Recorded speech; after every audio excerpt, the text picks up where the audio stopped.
Hello, citizens of the world. We are anonymous.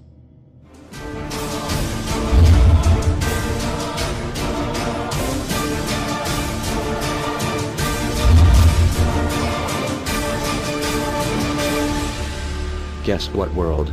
We are back. Everywhere you look, corruption. We continue to fight pointless wars over lies, and we are killing innocents and letting our children die in wars just to ensure the Federal Reserve can continue their petrodollar scandal. We are sitting idly by while these crooks continue to loan fake money out to us at interest, stealing our homes, and enslaving our children. Let me make this extremely clear to all of you listening. Many corporations, especially the Federal Reserve, used the government to steal $17 trillion from your children. Your children did not have that money. They are now debt slaves. These people have stolen money from your children that are not even born yet, and sold their freedoms. They have enslaved you and many around the world. Wake up, world. And they did all of this by counterfeiting money and loaning it out at an interest. They have stolen hundreds of trillions from people around the world. Have you heard about Microsoft's Xbox manufacturers in China? They had to install suicide nets outside their buildings to ensure their employees don't jump out of the window to commit suicide. These are the conditions your children in the US will be working under when the debt is soon owed, and it will be owed. It is not a matter of if it will be owed, but it is just a matter of when. And it will happen as soon as the United States economy collapses, which will happen very, very soon. And if you think because you do not live in the United States this does not affect you, you are wrong. And you are next. The only way we can stop this is if we all unite together and fight it. People of the US are waking up to the Federal Reserve scandal, and the powers that be are currently afraid of retaliation. And that is precisely why they trying everything they can to disarm us. You know how the media has been saying gun violence has been out of control and at an all-time high. They are not simply twisting the truth here or exaggerating. They are absolutely bold-faced presenting lies to you. First off, realize, gun violence in the United States has always been shockingly low. And gun violence has dropped by 49% in the last 11 years. The already absurdly low gun violence in America has literally dropped in half. In half. The fact they are saying that it is at an all-time high perfect demonstrates how biased the government and the media is. If this doesn't prove to you that they have an agenda, then nothing will. Do you remember how the media keeps repeating that there has been 74 school shootings since Sandy Hook? Those 74 shootings were not even mass shootings like they claim. Most were suicides and none of them even took place at a school. Not a single one. They are presenting lies to you, America. When will you wake up? At some point you have to ask yourself, why would the government fake 74 mass school shootings involving children? If they get our guns, we will lose the fight against them. And they will take away absolutely all of your freedoms and you and your children will be forever slaves. And don't forget they purposefully put you and your children into that debt. And because the Federal Reserve is present in all countries, the other countries of the world are next soon after. This plan is called the New World Order. It is the same New World Order the Vice President of the United States called for on national TV a month ago. He said we need to strive for and complete the New World Order. This is also the same New World Order President George Bush and President Kennedy said is our country's lifetime goal. And the same New World Order George Bush said on national TV said will happen no matter what we do, and we cannot prevent it. This has all been a long-time plan. The Federal Reserve and their partners want complete control of humanity. We cannot let this happen. They want to rule over us, like kings and queens. And humanity will be forever lost to enslavement by a bunch of tyrants who have publicly admitted they want to kill off the majority of the population so the masses are easier to control. They are going to wipe your bloodline completely off of the earth. He'll tell you the order of things to happen. The enslavement will follow immediately after guns are taken away and you cannot fight back. If they cannot get the guns before the economic collapse, then they will wait until the economy collapses. When the economy collapses, people will be starving. There will be looters and shootings. The government will insist on taking guns away to help, and as soon as the guns are taken away, then we will fall into a complete dictatorship. Do not fall for it. Remember, They are the ones who caused the economic collapse to begin with. This is the same tactic used on Germans and it worked. So expect it. As soon as the economy collapsed and the masses were starving, the German government asked the people to give up their rights and they listened. And then eventually the government was throwing the naked masses into giant burning hot ovens for mass execution. Do not give up your rights. Do not give up your guns.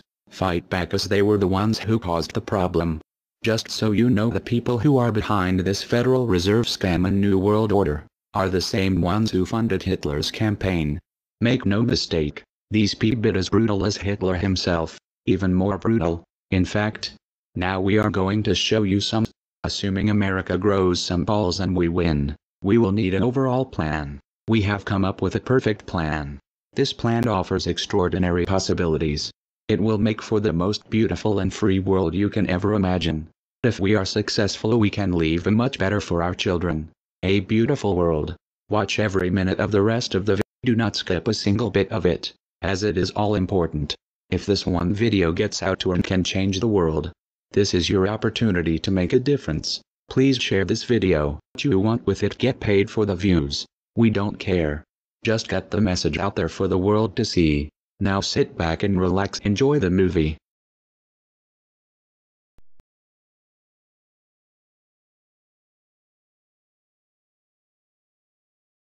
To you? Makes perfect sense. Okay. Anybody else want to throw anything out at us? Sir? I think you're an anarchist and you don't know it yet.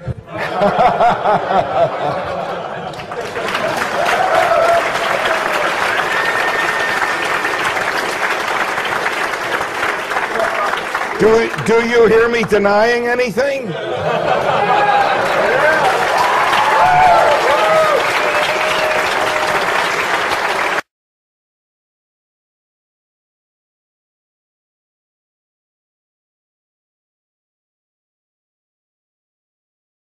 Many people, when they hear the word anarchy, think of chaos and mayhem. So they assume that an anarchist must be in favor of disorder and violence. That is the complete opposite of the truth. Most objections and complaints about the anarchist or voluntarist philosophy are not actually about the philosophy itself, but result from people misunderstanding what the philosophy is all about. To illustrate a few points, we will use the example of two fictional islands. Authoritania, where there is a ruling class or government, and anarchia, where there is no ruling class of any kind.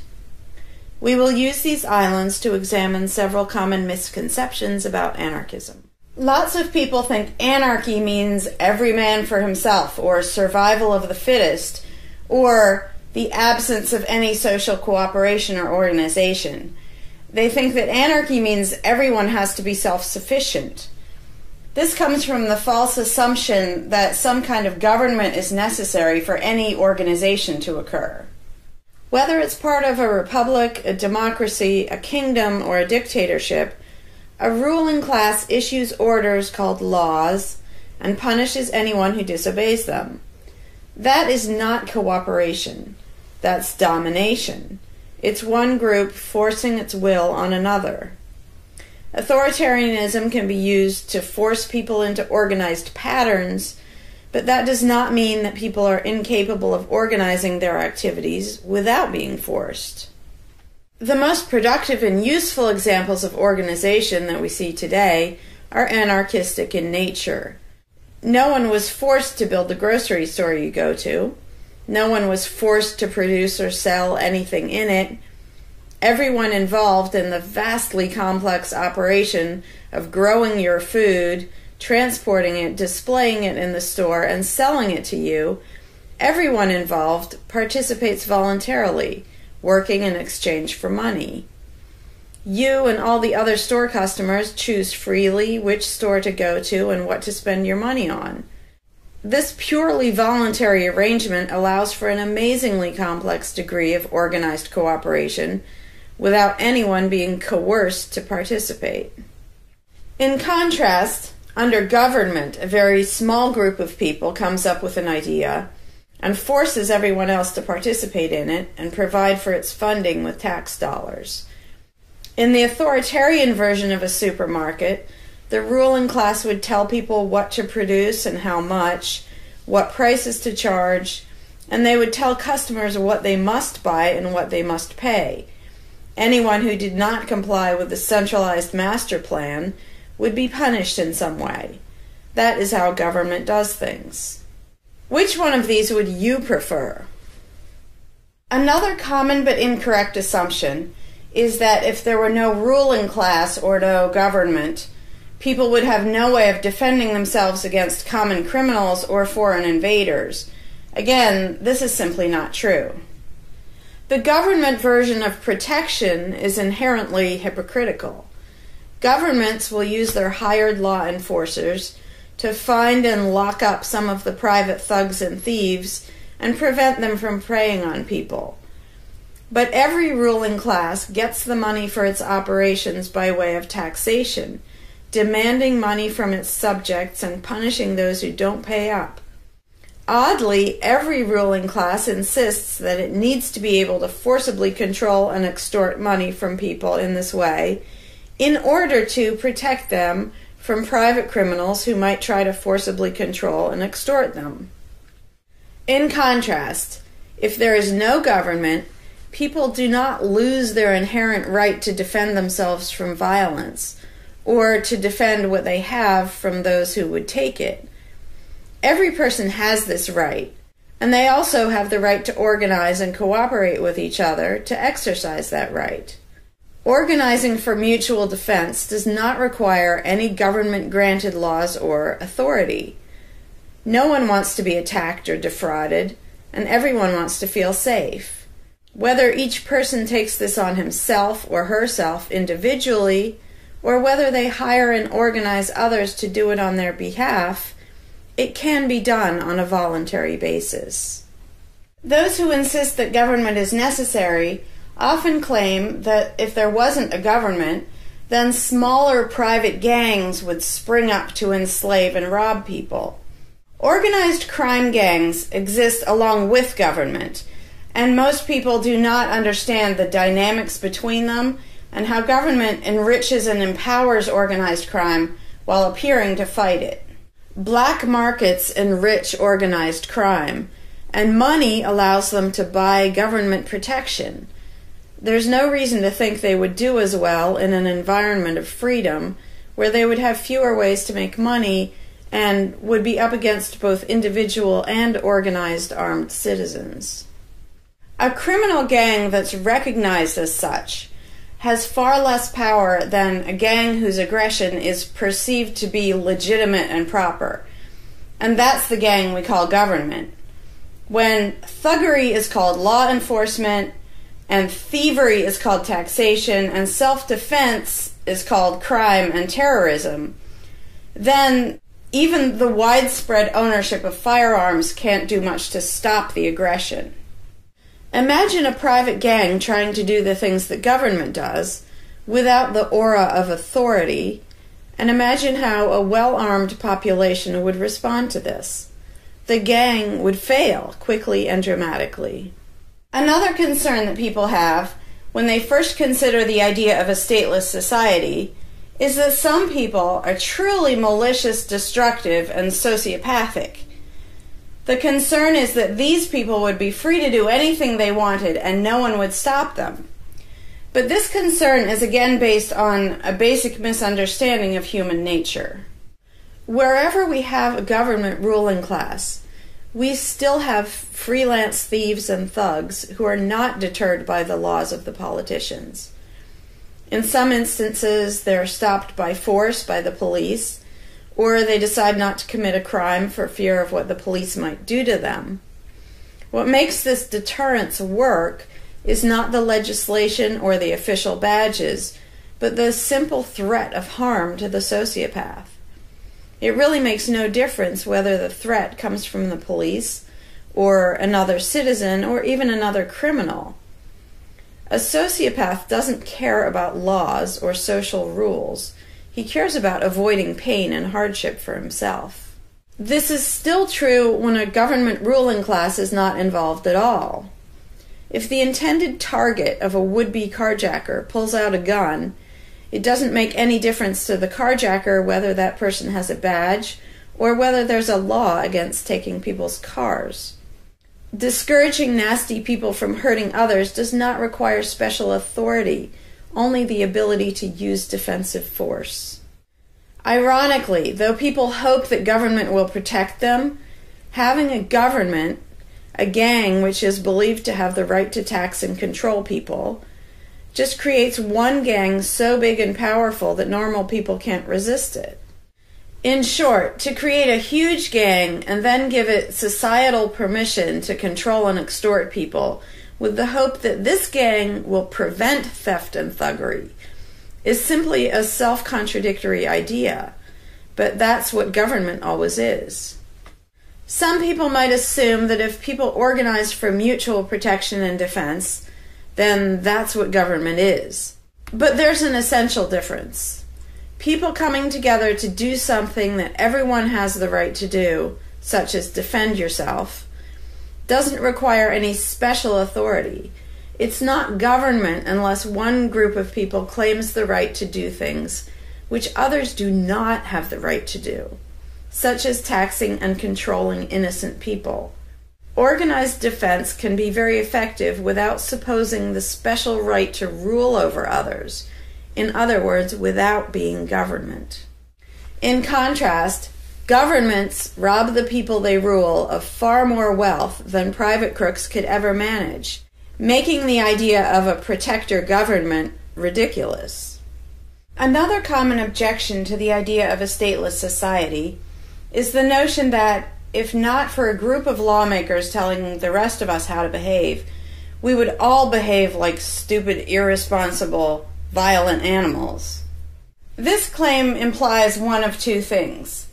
Either we normal people have no idea what is right and wrong unless and until politicians tell us, or the only reason we want to do the right thing and coexist peacefully is because politicians told us to. A quick examination of your own motivations will show you that neither of those things is actually true. It's particularly odd to make this argument in a society where politicians are voted into power. If the people themselves have no moral code and no conscience, and are just stupid, violent animals, why does almost everyone want government to keep the peace and protect the innocent? Would a population of vicious, heartless, evil people try to elect good people to keep the evil people in line? Obviously not. The goodness and the desire for order and peace comes from us, not from the lawmakers we vote into office. The same holds true of everything that government does. If people are so short-sighted and selfish that they can't be trusted to voluntarily organize and raise money for whatever they deem important, then how can those same people be trusted to decide who should be in power? The implication is that the average person can't be trusted to run his own life, but can be trusted to choose someone to run other people's lives. Government is really not a civilizing influence. It's actually an uncivilizing influence. People who would never personally rob their neighbors constantly use the government to do it for them by way of taxation. People who would never dream of trying to control minute details of their neighbors' lives think it's just fine to vote for politicians to do it instead. Government gives everyone the opportunity and encouragement to rob and control other people without risk. So government, rather than serving as a check against the imperfections of our nature, instead drastically amplifies our greed, irresponsibility, and malice towards other human beings by giving us a legally acceptable and risk-free way to interfere with the lives and choices of our fellow men and women. Government brings out the criminal and busybody in everyone. In contrast, in the absence of a ruling class, people would lose their ability to ask lawmakers to interfere with their neighbors' lives. And we would not have law enforcers who could avoid responsibility for evil deeds by claiming that they were just following orders. Throughout history, far more theft, assault, oppression, and even murder has been committed by those acting on behalf of a supposed authority than by anybody else. Even basically good people, when they believe in government, will condone things or do things which they know would be wrong if they did them on their own. Most people know that theft and assault are bad, but they imagine that controlling their neighbors and forcing them to spend their money on things they don't want is perfectly moral and legitimate when it's done by way of the political process. Wrong becomes right when it's called taxation, legislation, regulation, and war. Anarchists know better. They know that human society will never be perfect, but it would be a whole lot better if evil deeds were committed only by genuinely nasty, sociopathic people, rather than being committed wholesale by basically good people who think that violent aggression is okay when it's called law enforcement. The fundamental principle of voluntarism is very simple. It's wrong to initiate violence against any other person, regardless of badges, laws, or alleged authority.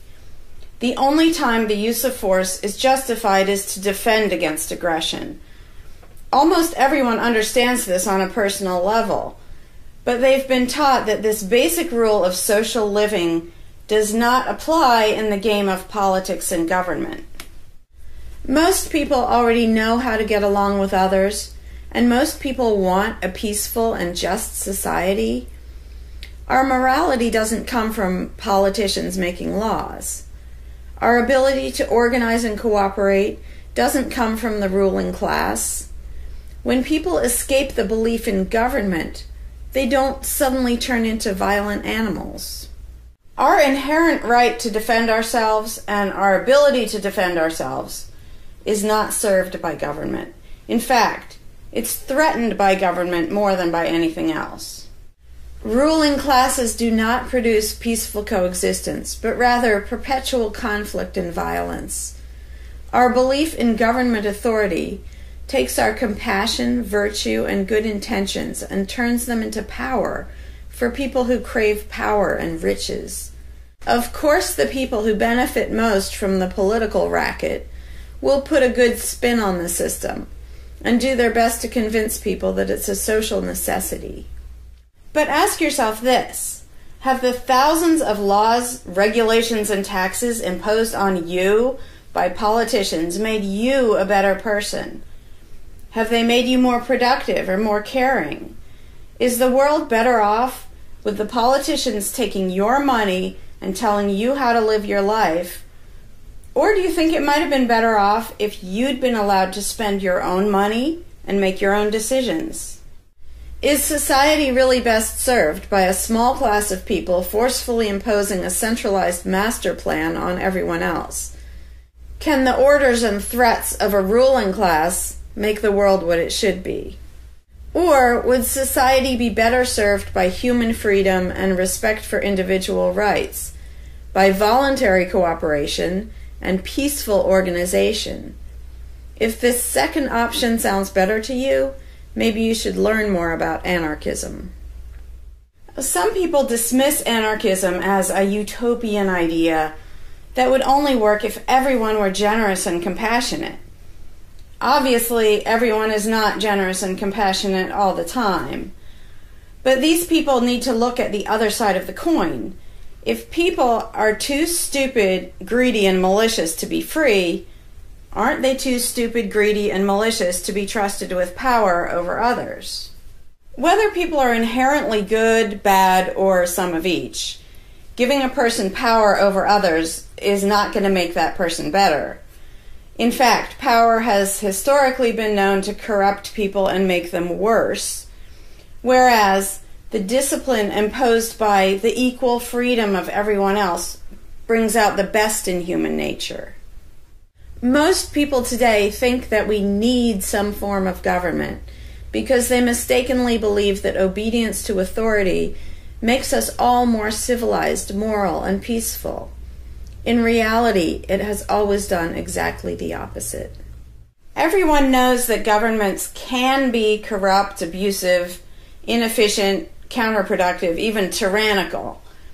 But most people assume that the way to fix that is to get the right people into power. People have spent centuries trying to create a good society using different kinds of ruling classes, different legal structures, different ways of choosing the rulers, and so on. But every governmental construction has resulted in freedom and riches for some, and oppression, violence, and poverty for others. What if, instead of deciding what the throne should look like and who should sit on it, all people of goodwill embraced the non-aggression principle? What if, instead of looking to a ruling class to impose our values on society, we embraced the concept of self-ownership?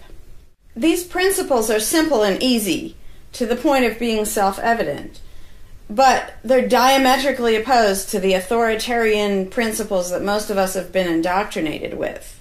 Anarchism does not mean chaos and violence, or every man for himself. Having no government does not mean having no morality, no organization, and no cooperation. Simply put, anarchism does mean that no one is your master and no one is your slave. And that's all it means. Howdy, Larkin Rose here. I'm feeling slightly less than entirely patient and polite today, so if this video gets slightly caustic, too bad. This video is for all the people who are constantly saying, well, if not for government, we couldn't have roads, or we couldn't have police, or nobody would care for the poor, or we wouldn't be protected, whether it's from local thugs or from foreign invaders. We wouldn't have this, we wouldn't have that. So thank goodness we have government and taxes, because we wouldn't have any of those things. And the first way I'd respond to that is by pointing out the assumptions that underlie that complaint, that argument. Basically what people are saying, because let's be clear about what the terms mean, government is the people who boss everybody else around. And taxes are those people demanding money from us. So they basically tell us, hand over a whole bunch of money and we'll decide how to take care of you. We'll decide how to spend your money. If we don't like it, too bad, we don't really have a choice. Like, well, you can vote in a few years and maybe something will change, even though it totally won't. So that's what people are saying. Basically, if we didn't have a ruling class stealing our money and then supposedly spending it to protect us, how could we possibly have roads or anybody to protect us?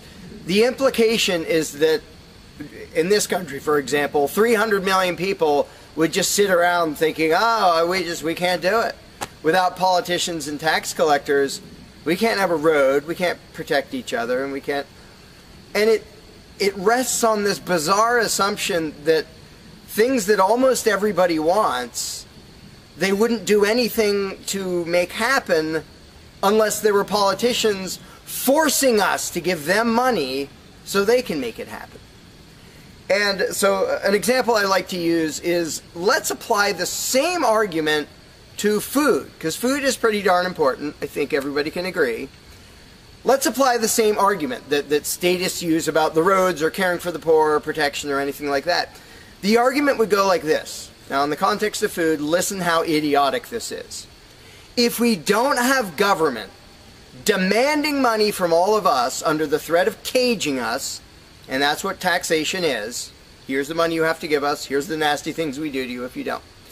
If that didn't happen so that they could build a big food production and distribution system and feed us, well, we'd all starve. We'd all just sit around saying, gosh, I wish we had food, but, you know, no politicians and tax collectors. We're just going to sit around and starve to death. Now, in this country, nobody would believe something that stupid, because all you have to do is go to a supermarket and see a perfect example of really efficient, organized cooperation that nobody is forced to do. There is no, you know, if you're going to make the argument that people make about roads and protection and all that, you'd say, well, nobody is forced to make any food for anybody in this country. How do you know everyone's just going to say, well, it's not my job, and we'll all starve to death? There's no guarantee. There's no master plan guaranteeing that we'll all have food. So obviously we're all going to starve if we don't have an authoritarian government stealing our money and then making food and giving it to us. Because golly gee, we couldn't possibly do it voluntarily ourselves. Again, in this country, nobody makes that argument because they see it happening voluntarily. Nobody involved is forced to do that. Nobody is forced to make you a single bite of food. There is no guarantee at all from anybody. And yet, Americans are, by and large, hugely overweight. Obviously, we don't have a lack of food. We might have a lack of healthy food. But obviously, we see that example, oh, we can handle that. You know, voluntarily, mutual cooperation, that's fine for food, but for some reason, it's not okay, and we can't even fathom the idea of the exact same thing handling roads, or handling protecting us, or other things that almost everybody wants. So there's, in the question is this bizarre assumption that everybody will sit around really, really, really wanting something, but because there aren't politicians bossing us around and stealing our money, well, how could we possibly do it? And one of the most common things is, who will build the roads? Which is amazingly stupid to me. Just amazingly stupid. I have here in my pocket a little tiny thing. With this little tiny thing, I can be most places in this country and call people all over the world. And I own it myself. I'm not anywhere near rich these days, but I own one. Almost everybody I know has one of these. A little thing that can fit in your pocket, and just on a whim, you can open it and talk to somebody who's on the other side of the planet. And there was no coercion. Nobody forced anybody to make one of these. This is the result of voluntary cooperation. And that's it. Free trade. Organization, yeah, good. Cooperation, yeah, good. Coercion, which is what government is, and taxation, which is theft, didn't need that to do this.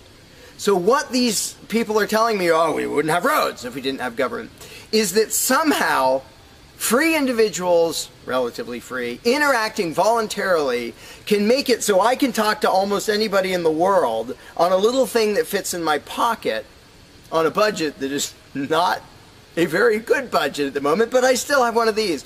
That freedom, not authoritarianism, can supply me with this, but freedom cannot achieve a flat place. Because that's what a road is. It's a flat place. From here to there, because we have these machines that take us from here to there. By the way, we don't have those machines because of government. We have those machines because of free enterprise and voluntary interaction and cooperation. The idea that freedom can make a car but can't make a flat place is just idiotic. You really think we can't make a flat place? And so I ask people, and they say, well, who will build roads? Are you really telling me that you really and truly think that if government fell off the face of the earth, 300 million people in this country, 7 billion if you want to include the whole planet, would sit around in their houses thinking, golly, I wish I could go visit Fred, but I can't because there's not a flat thing from me to him, and I don't know how to do it. And the other 300 million or 7 billion people, we can't possibly do it because there aren't any politicians and tax collectors. If they were here, we could do it. If they were here to boss us around and steal our money and really inefficiently build a flat place, then we'd be set. Then I'd be comfortable and I could be confident that I could get places. I could visit Fred, I could go shopping, but now we're all going to sit in our houses wishing we could go to the corner store, but we can't because, golly, how could we possibly make a flat place from here to there? We can make these, where you can talk to anybody in the world. We can make machines that you drive around in, but no, we couldn't possibly make a flat place. And when people say, well, who will build the roads? The first answer is the same damn people who do it now. Politicians and tax collectors don't build the friggin' roads. Have you ever seen one out there? No, you haven't. They steal our money, waste most of it, do all their corrupt games, and then they pay other people. Here's an idea. How about if we pay those other people who actually build the stinking road? And the fact that that doesn't occur to people is a great indication of how well indoctrinated people are by the rulers who will perpetually tell us, you can't organize anything, you can't achieve anything, you can't do anything unless we are here to force it on you. And it's, again, there are a zillion examples, whether it's caring for the poor or protection or roads, obviously. where most of the population will say, I'm really concerned that poor people won't be taken care of, which means most of the population wants people in need to be taken care of. And if we didn't have politicians stealing our money, how would it happen? Here's an idea. Take some money out of your pocket and give it to one of the people that you think needs help. Why would you not comprehend that, but you would comprehend some guy 1,000 miles away passing a law to send an armed thug to take your money, to waste 90% of it, and then give a little bit to somebody who may just be defrauding the system or may actually need it? And the amount of indoctrination required to make people even ask these questions of how could we possibly do this without government? What do you think government adds to the equation? It doesn't add any resources. It doesn't create anything. Everything it gives away, it steals from us first, by way of taxation. It doesn't add any skills. It doesn't add any knowledge. The people who are here would still be here if the institution of government fell over. We have all the know-how, we have all the resources, all the technology.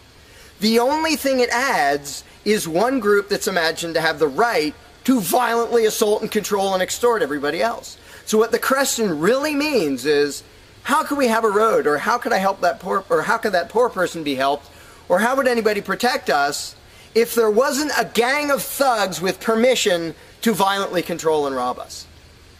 And when you recognize that that is literally what the question means, you already see how utterly idiotic it is. And it's completely the result of authoritarian statist indoctrination. Nobody would come up with that on their own. And you obviously don't see that with the example of food or cars or cell phones or anything else. Nobody says, we won't be able to talk to each other unless there's a gang of thugs that's allowed to boss us around and steal our money. And just economically, how stupid you have to be to think that's a good idea. Here are your choices. Let's do this.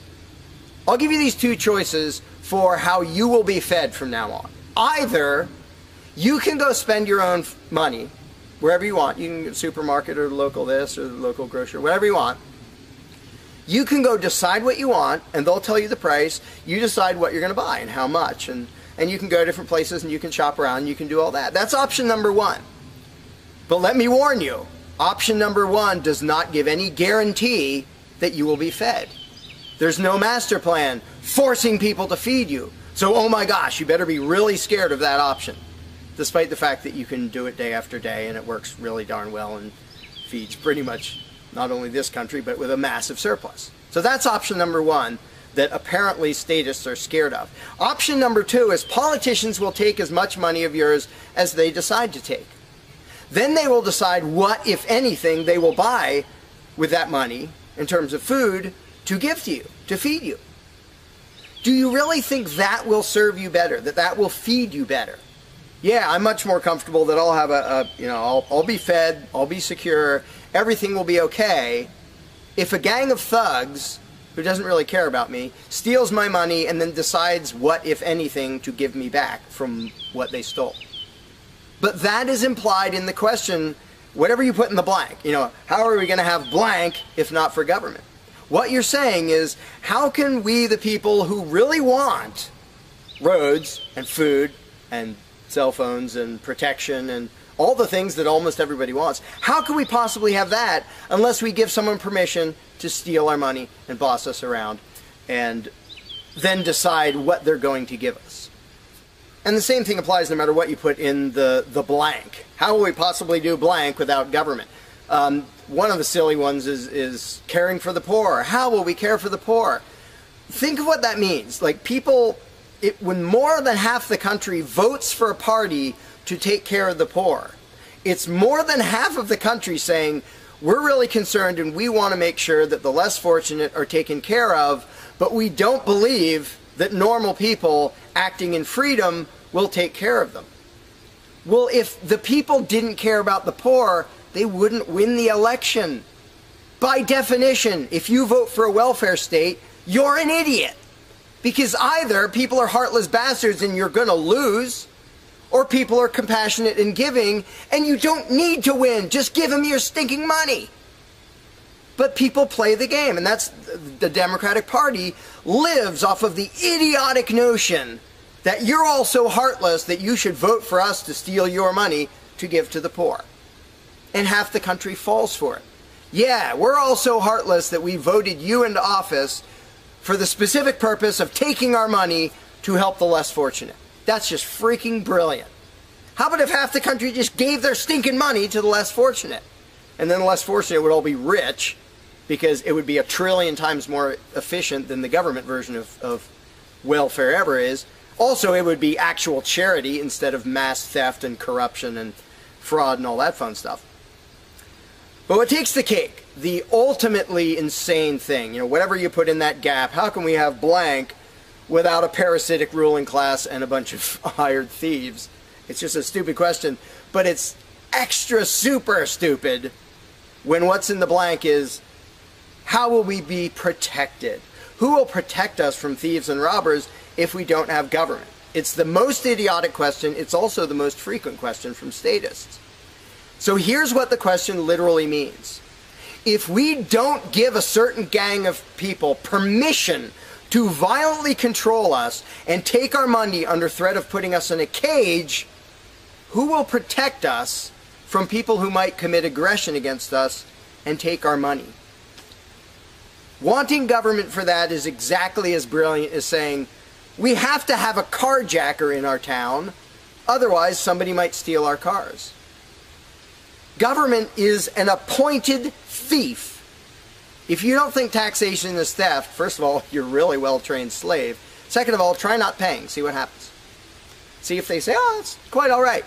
Or if they say, no, you're going to pay, or we're going to take your stuff, or eventually we'll put you in a cage. And when people say, that's not theft, because we get something back.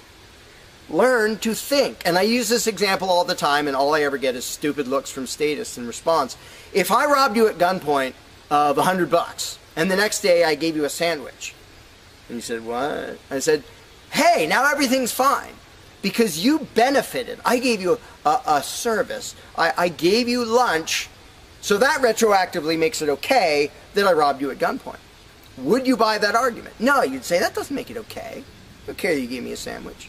And yet every statist makes the exact same argument when it comes to government.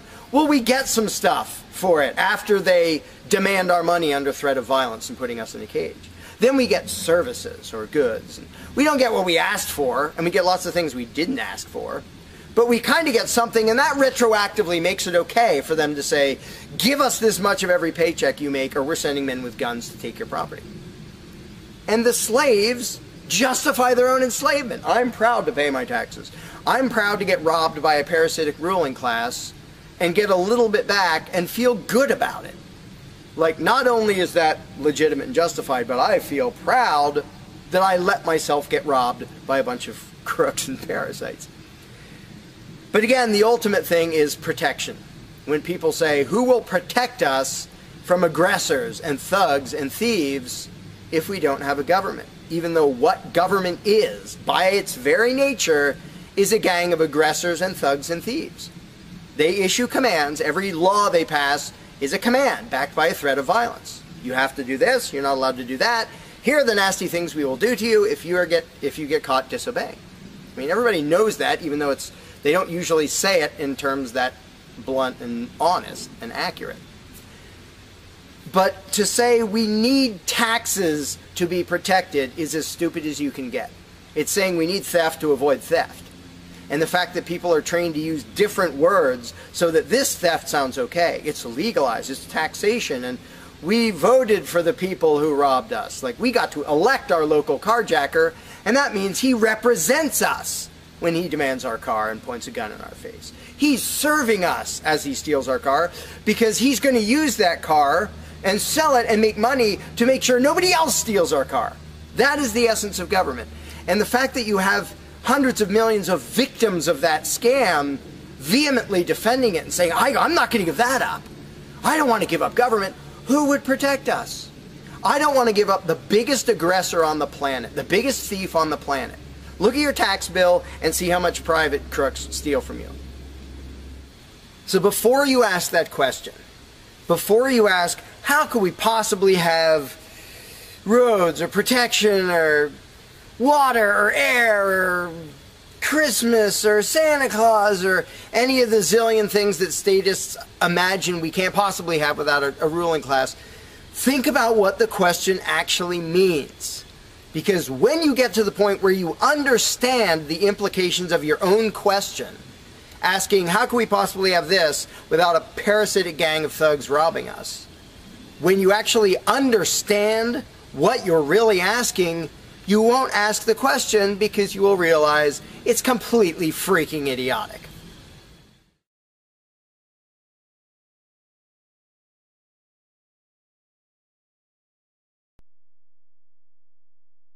Hey, Larkin Rose here. One of the first things that people are concerned about when they start thinking about a society without a ruling class is, well, what happens to the nasty people?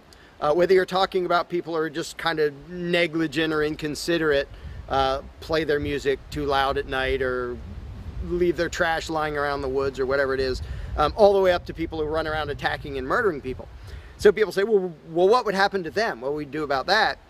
Some people even go so far as to say, if not for government, there would be nothing to stop people from committing murder and doing whatever other nasty stuff.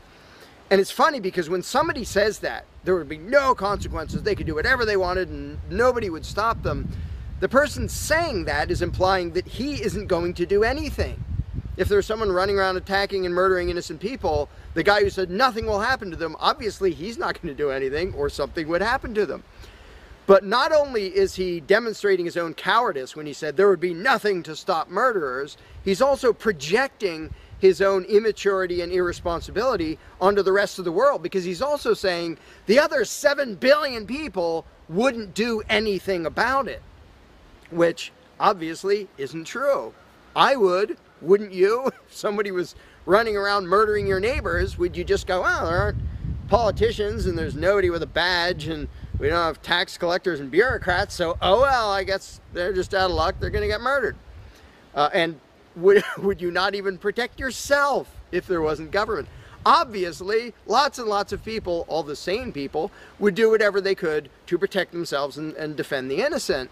So to say nothing would happen is just really bizarre. And it comes from having a mentality basically of a little kid in a classroom, where the teacher walks out of the room and the kids are just sitting there. We don't know what to do. No authority's telling us what to do.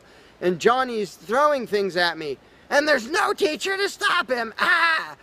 Because most people, having been trained into authoritarian mentality, it never occurs to them that they are the ones who should fix anything, who should stop anything. And so when people say, well, what would be done about this and that and the other thing, nasty people doing nasty things, the first thing I ask is, well, what would you do about it? Because people are so into the mentality that there has to be some master plan and some authority who writes down the law of here is what will be done with those people, that people don't think in terms of, well, what would I do about it? Which is why I always ask people, well, what would you do about it? You're a person just as much as me and just as much as the other 7 billion. What would you feel justified in doing if somebody was polluting or playing their music too loud at night or running around murdering people or whatever in between you can think of? Any nasty thing, what would you feel justified in doing about it? Because there's a very basic rule of being a moral human being, which is if it would be wrong for you to do something, don't ask anybody else to do it. And the rule is so simple, so self-evident and obvious that most people will go, well, duh, of course. Trouble is, nobody in the world who believes in government abides by that rule. Nobody. I don't care if you're a constitutionalist, Democrat, Republican, fascist, communist, anything, any kind of statist. There is nobody who believes in government who abides by the most basic rule of morality, which is if it's wrong for you to do something, don't ask somebody else to do it. Because every single candidate, every party, every government always does things that the voters know they themselves have no right to do. And to say something like, well, I'm voting for the guy who's going to tax you less. Well, do you have the right to rob me a little bit less than the other guy? No, you don't. So telling me that, well, somebody was going to rob you more, but I voted for the guy to rob you a little bit less, you are still violating the basic rule of being a human being. If it's wrong for you, don't ask somebody else to do it. Well, that's kind of the second basic rule, the first one being the non-aggression principle. And they actually go together quite well. But when people are in the mindset that there's going to be some major centralized plan to deal with whatever, polluters or people who play their music too loud or murderers or whatever else, they have to get out of that mindset. They have to start to think that maybe they are among the people who have to do something about it. So instead of saying, what will be done about such and such, well, what will you do about it? What should I do about it? And this doesn't magically make all the problems go away, but the actual practical challenge of dealing with most disputes is trivial compared to the challenge of getting people to think like responsible adults, where they start to think, well, maybe it's up to me. And a while back I did little events called Escaping the Myth, and one of the little mental exercises I did with these little groups of people is, imagine we're on an island and we're it. There's no government, there's no authority, there's nobody with a badge, and one of us is running around stealing stuff from other people. He's not killing anybody, but he's stealing stuff. What are we going to do about it? We normal people. There's not a legislature, there's not 911 to call, there's nobody with a badge, it's just people. And so with that specific example, I would ask people, so what do we do? And just off the top of their heads, everybody comes up with solutions that are way better than what government ever does. First of all, every government solution is, all right, step one, I get to rob everybody. That's the government solution. Well, we're going to tax everybody so we have the resources to stop that other robber. Well, in the island scenario, nobody is stupid enough or insane enough to start with that, to say, well, let's see, so somebody's stealing our stuff. Okay, first, I get to rob all of you so that I have the resources to protect you from him. Nobody is that insane. Everybody is insane enough to believe that who believes in government. And I did for many years. I was stupid enough to actually think that it was rational and moral to advocate mass extortion in order to protect people. And that's just stupid. So I just believed something insanely stupid for a very long time. Most of the world still believes that. But in a setting where people are put on the spot and they're responsible for what happens, they don't do that. They don't say, well, I get to boss everybody around and take their money. Nobody does that. So to me, the challenge is not even coming up with specific solutions to every imaginable dispute or problem, which I don't pretend to know how everything's going to turn out. And I don't intend to be emperor of anarchy. I'm not going to be in charge of the world. But getting people to the mindset where it's up to them, where there's just people, we're it. No legislatures, no people with badges, no authority, we're just people. Suddenly people are way better at solving problems and making things work. One good example is when there's a disaster. Unfortunately, sometimes it takes a horrendous event to bring out the best in people. And it brings out the worst in some people too. But when people say, whoa, my neighbor's house is floating away, I'm not going to wait for FEMA. I'm not going to dial 911. I'm going to jump in a boat and go save him. Because suddenly it's on me. Suddenly I'm the one who has to do something. And when it occurs to people that they're the ones who have to do something, and unfortunately usually that only happens in a complete disaster area, when it occurs to people and they suddenly take on the responsibility and start to think like adults, their solutions are generally a lot better than any government solutions, and ever are. But to get to that mentality, people have to shift from the authoritarian mindset to the mindset of a self-owning individual who realizes there is nothing above me. There is no magic unicorn who's going to come to save the day, who's going to come save me from polluters or somebody playing their music too loud or murderers or whatever it is. It's just us. And if we realize that, then first of all, people would stop asking me, well, without a government, how would this be handled? As if I'm going to be in charge. I don't freaking know. What would you do about it? I can tell you what I would do about it. I could tell you what I might suggest, what I might predict, but who cares? I'm one of 7 billion people. I'm not going to be in charge any more than you are. So it's really a mental exercise that people have to think over in their own heads with their own moral codes instead of waiting for some outside answer. And it's why I don't usually get into those discussions of, well, here's my plan for how to deal with this and that and the other thing, because my plan doesn't matter. My plan will not be the best plan for any problem you can come up with. There will be a million people with better plans than whatever I could come up with. So don't ask me to describe how you are going to fix problems. I don't freaking know. And you can see the mind shift in people when they grasp that they own themselves and they suddenly realize, oh, okay, well, yeah, there are things we can do to settle disputes, to protect ourselves from attackers, to do this or that or the other thing. But the first step is just grow up. Stop thinking it's somebody else's business to make the world work. Well, how will the poor be cared for? I don't know. What are you going to do?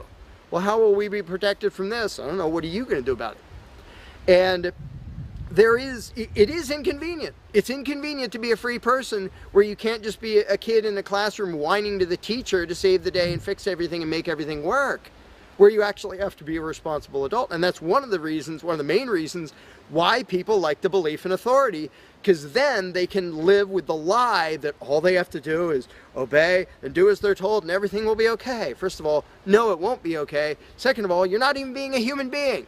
You just threw your free will out the window and became somebody's slave in the hopes that that would help humanity. It doesn't help humanity for you to be a slave. It doesn't help humanity for everybody else to be a slave. It does help humanity for you to start thinking as an adult, responsible human being who owns himself and who accepts that it is your responsibility to figure out how to make the world work.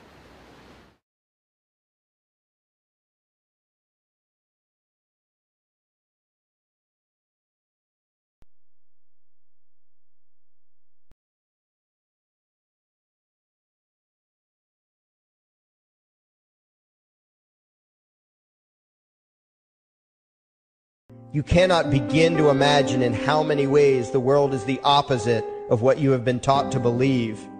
You see the guy who sells drugs to willing customers so he can feed his family as the scum of the earth, while you see the hypocrite who gives away stolen money in the name of government as a saint. You see the guy who tries to avoid being robbed by the federal thugs as a crook and a tax cheat, but see as virtuous the politician who gives away the same stolen loot to people to whom it does not belong. You see the cop as a good guy when he drags a man away from his friends and family and throws him in prison for 10 years for smoking a leaf. And you see anyone who defends himself from such barbaric fascism as the lowest form of life, a cop killer. In reality, most drug dealers are more virtuous than any government social worker, and prostitutes have far less to be ashamed of than political whores, because they trade only with what is rightfully theirs, and only with those who want to trade with them. The upstanding, church-going, law-abiding, tax-paying citizen who votes Democrat or Republican is far more despicable and a bigger threat to humanity than the most promiscuous, lazy, drug-snorting hippie. Why? Because the hippie is willing to let others be free, and the voter is not. The damage done to society by bad habits and loose morality is nothing compared to the damage done to society by the self-righteous violence committed in the name of the state. You imagine yourselves to be charitable and tolerant when you are nothing of the sort. Even the Nazis had table manners and proper etiquette when they weren't killing people. You think you're good people because you say please and thank you? You think sitting in that big building on Sunday makes you noble and righteous? The difference between you and a common thief is that the thief has the honesty to commit the crime himself, while you whine for government to do your stealing for you.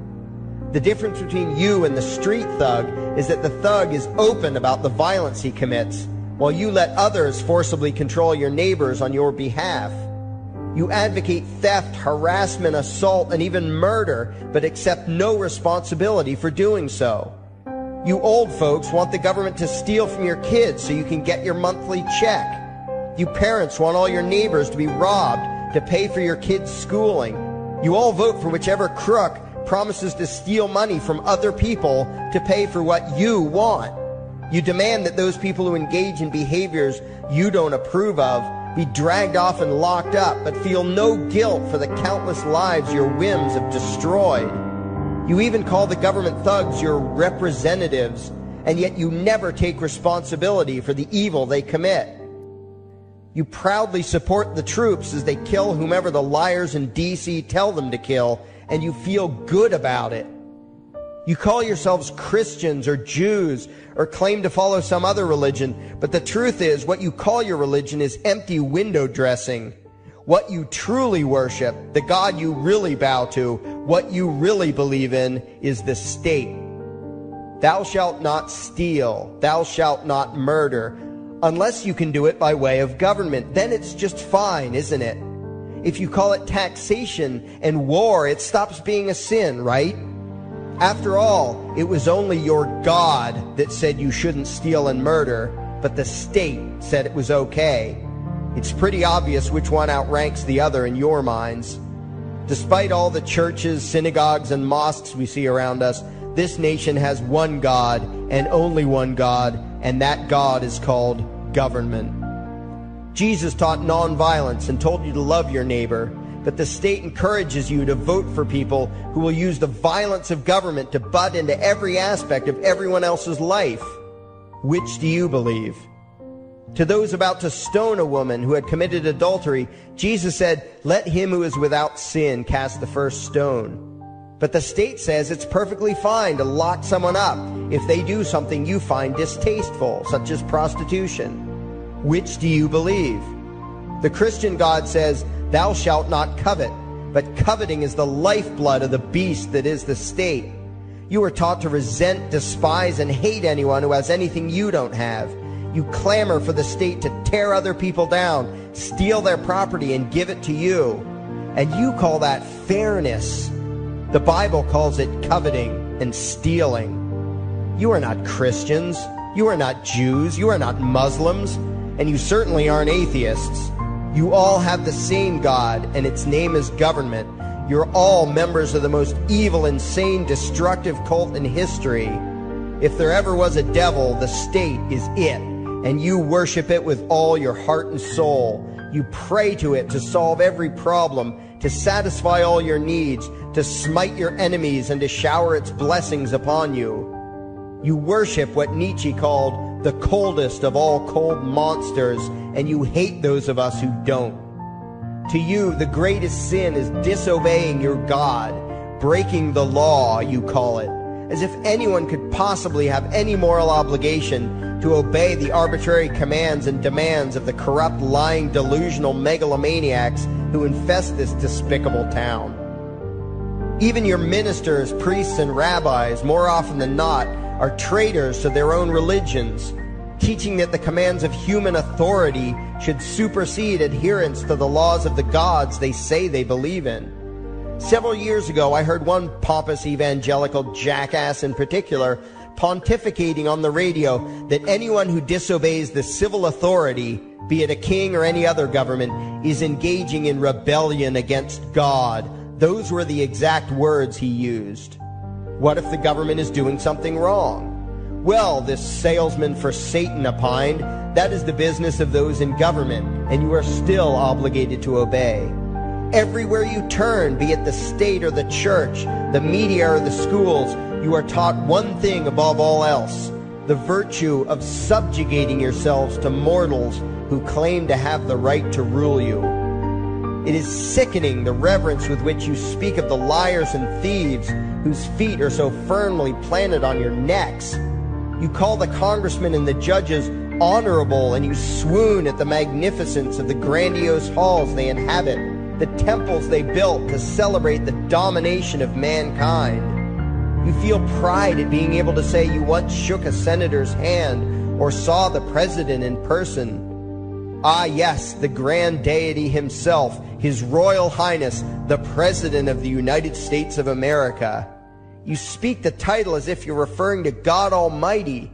The vocabulary has changed a bit, but your mindset is no different from that of the groveling peasants of old who bowed low, faces in the dirt, with a feeling of unworthiness and humility when in the presence of whatever narcissist had declared himself to be their rightful lord and master.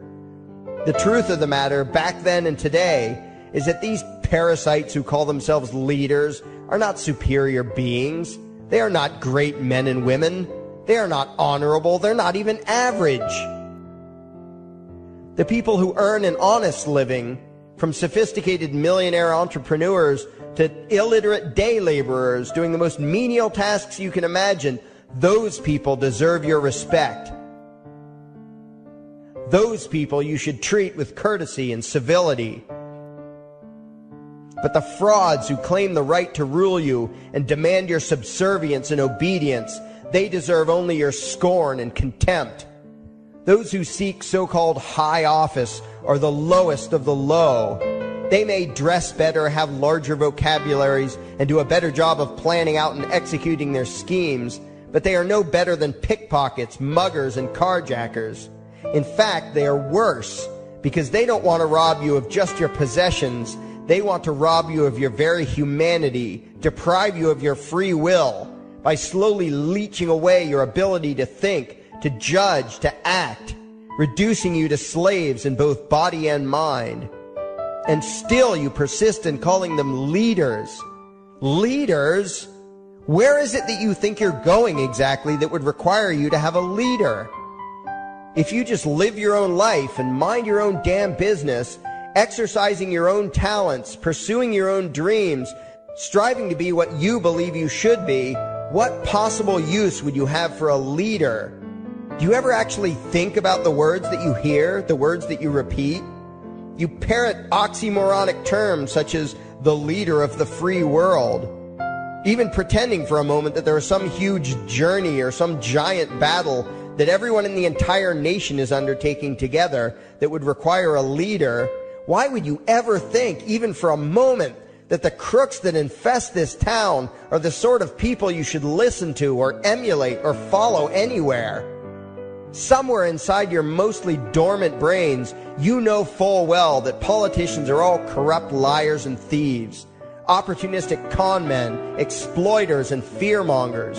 You know all this, and yet you still speak as if you are the ones who are the stupid, vicious animals, while the politicians are the great, wise role models, teachers, and leaders without whom civilization could not exist. You think these crooks are the ones who make civilization possible? What belief could be more absurd?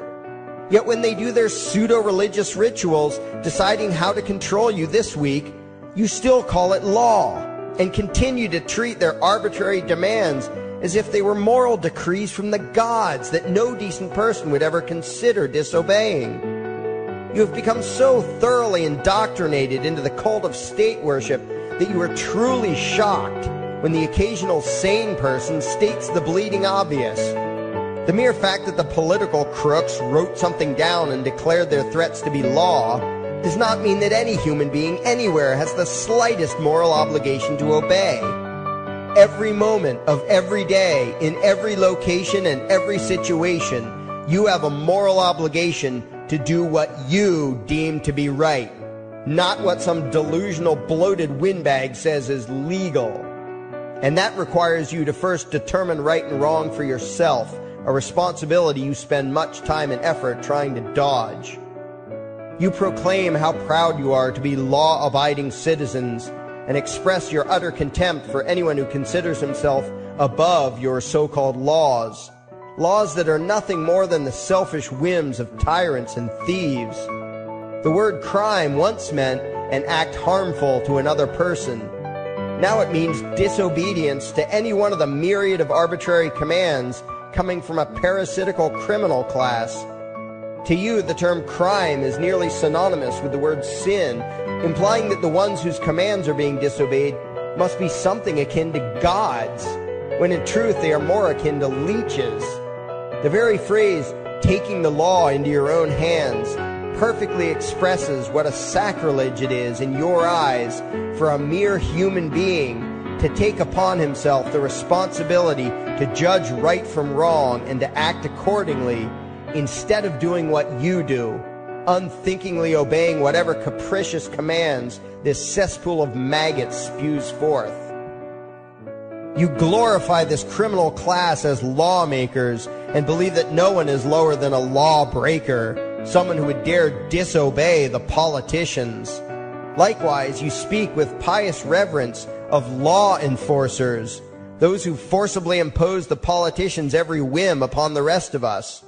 When the state uses violence, you imagine it to be inherently righteous and just, and if anyone resists, they are, in your eyes, contemptible lowlifes, lawless terrorist criminals. Like the lawless terrorist criminals who helped slaves escape the plantations. Like the lawless terrorist criminals who helped Jews escape the killing machine of the Third Reich. Like the lawless terrorist criminals who were crushed to death under the tanks of the Red Chinese government in Tiananmen Square. Like all the lawless terrorist criminals in history who had the courage to disobey the never-ending stream of tyrants and oppressors who have called their violence authority and law. And that includes the lawless terrorist criminals who founded this country. Everything you think you know is upside down, backwards, and inside out. But what has to take the cake, the height of your insanity, is the fact that you view as violent terrorists the only people on the planet who oppose the initiation of violence against their fellow men. Anarchists, voluntarists, and libertarians. We use violence only to defend ourselves against someone who initiates violence against us. We use it for nothing else. Meanwhile, your belief system is completely schizophrenic and self-contradictory. On the one hand, you teach the young slaves that violence is never the answer. Yet out of the other side of your mouths, you advocate that everyone and everything, everywhere and at all times be controlled, monitored, taxed, and regulated through the force of government. In short, you are teaching your children that the masters may use violence whenever they please, but the slave should never resist. You indoctrinate your children into a life of unthinking, helpless subservience. You are putting the chains around their little necks and fastening the locks tight. And worst of all, you feel good about it. Out of one side of your mouths, you condemn the evils of fascism and socialism and lament the injustices of the regimes of Hitler, Stalin, and Mao. While out of the other side of your mouths, you preach exactly what they did. The worship of the collective, the subjugation of every individual to that evil insanity that wears the deceptive label, the common good. You babble on and on about diversity and open-mindedness, and then beg your masters to regulate and control every aspect of everyone's lives, creating a giant herd of unthinking conformist drones. You wear different clothes and have different hairstyles, and you think that makes you different. Yet all your minds are enslaved to the same club of masters and controllers. You think what they tell you to think and do what they tell you to do while imagining yourselves to be progressive, thinking, and enlightened. From your position of relative comfort and safety, you now condemn the evils of other lands and other times while turning a blind eye to the injustices happening right in front of you. You tell yourself that had you lived in those other places, in those other times, you would have been among those who stood up against oppression and defended the downtrodden. But that is a lie. You would have been right there with the rest of the flock of well-trained sheep, loudly demanding that the slaves be beaten, that the witches be burned, that the nonconformists and rebels be destroyed. How do I know this? Because that is exactly what you are doing today. Today's injustices and oppressions are fashionable and popular, and those who resist them, you tell yourselves, are just malcontents and freaks, people whose rights don't matter, people who deserve to be crushed under the boot of authority. Isn't that right? You bunch of spineless, unthinking hypocrites, look in the mirror. Take a good look at what you imagine to be righteous and kind. You are the devil's plaything. The crowds of thousands wildly applauding the speeches of Adolf Hitler, that was you. The mob demanding that Jesus Christ be nailed to the cross, that was you. The white invaders who celebrated the wholesale slaughter of those godless redskins, that was you. The throngs filling the Colosseum, applauding as the Christians were fed to the lions, that was you.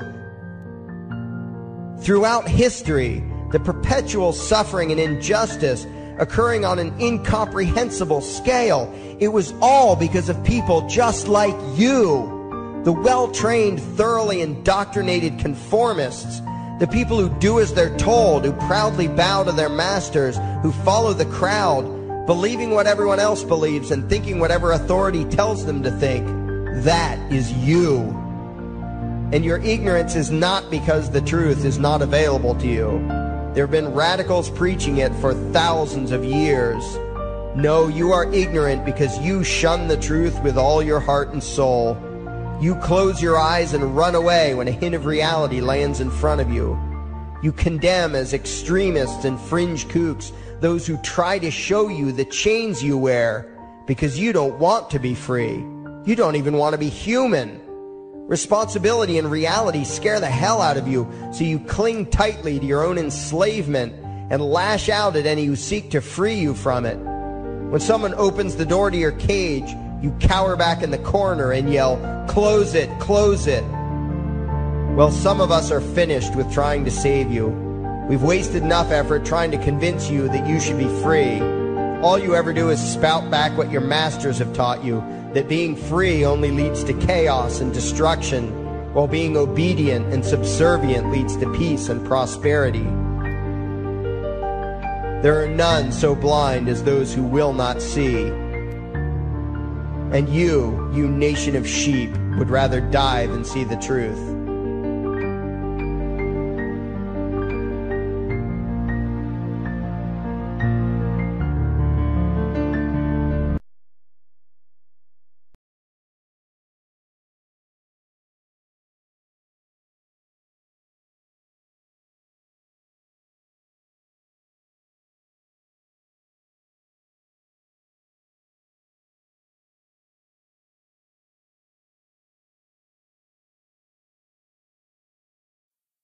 There is something I need you to do. Favorite, like and share this video. Now that you have done that, go to your browser add-ons, download YouTube Video Downloader, come back to this video and save the video to your computer and upload it to your YouTube channel.